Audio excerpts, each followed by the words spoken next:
Hey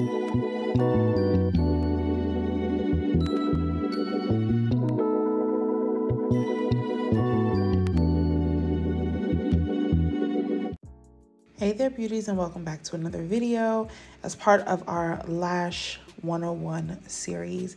In today's video, as you saw in the title, we're looking at different methods that you can use for taping while lashing. This is going to be a super quick video, and I'm also going to insert a picture of the tape that I use. It's the best tape ever. You can get it anywhere, but I like to get mine from Amazon in a multi-pack. So you see here, I'm showing you my first method of taping that I use while I'm lashing. This just allows you to get better access to the base of the lashes. So you're getting as close as possible to the base, to the lash line without actually touching the lash line. So by pulling up the person's eyelid a little bit, you see here, I'm able to get better access, and I had already, added the lash. Sorry about that, y'all, but this is just showing you how close I was able to get by lifting up the lash line like that. It doesn't hurt them, and then you want to, whenever you're removing tape, you just want to be as gentle as possible. I try to, hold this skin, as you can see here. That way it's not pulling too much at their skin on the eyelid, as it is very, very sensitive. Now I'm about to show you guys the next taping method. And I meant to say in the first one, you don't want to pull it up too high because you don't want their eyeballs to be exposed. You don't want their eyes to be opened at all for the fumes to get in. So you have to be careful about that. I didn't show you. Sometimes I use the mirror to check. I didn't show that this time, so I apologize. So this is the second method, another method that I use while I'm lashing. This helps you to get the inner corners really, really good. Now, I do apologize, you guys, because while I didn't realize while I was filming this how much my big giant head was getting in the way. I'm so sorry. But so there's a couple times I deleted most of the footage, but there's a couple times where you'll see my hat kind of got in the way. I didn't even get to show you guys me placing that lash there that I just placed. Wow, Erica. Wow. I'm sorry, you guys. But using the first piece of tape to pull over the lash line, just so you can see and have access to those small little lashes that are in the inner corner. And then, of course, using that second piece to pull up the lash line a little bit, just so I can see the base, like we talked about before. But you'll see this allowed me to get all of the little lashes in the corner. And I just want to make sure there's no stickies. Girlies.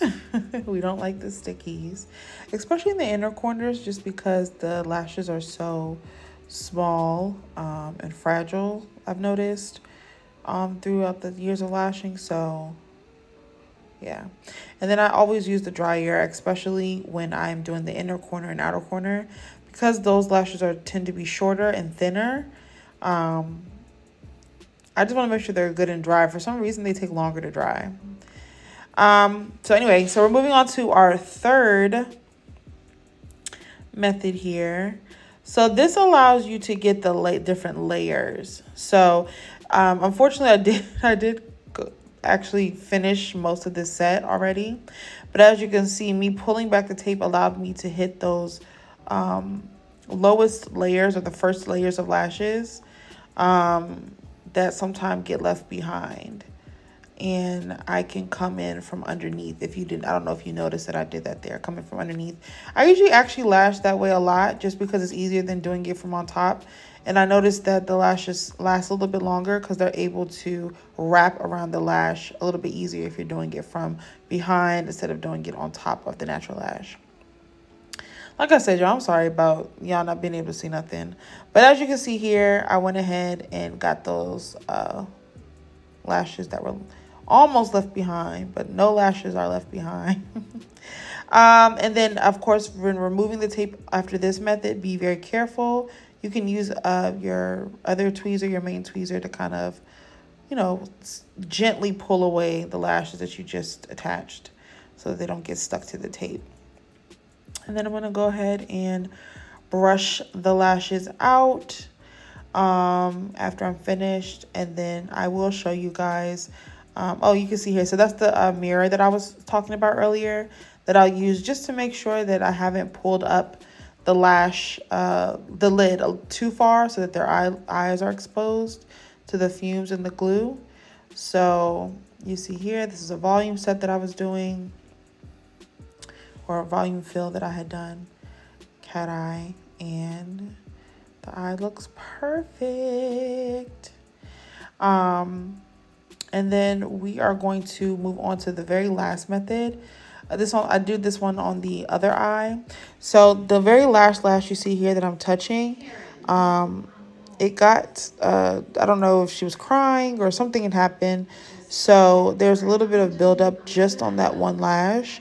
So I wanted to clean off that lash and then reattach a new lash there. So I use, sometimes if I'm trying to get to a lash and there are some lashes that are in the way, I will use this method to kind of move everything out of the way so I can get better access to that lash. There you have it.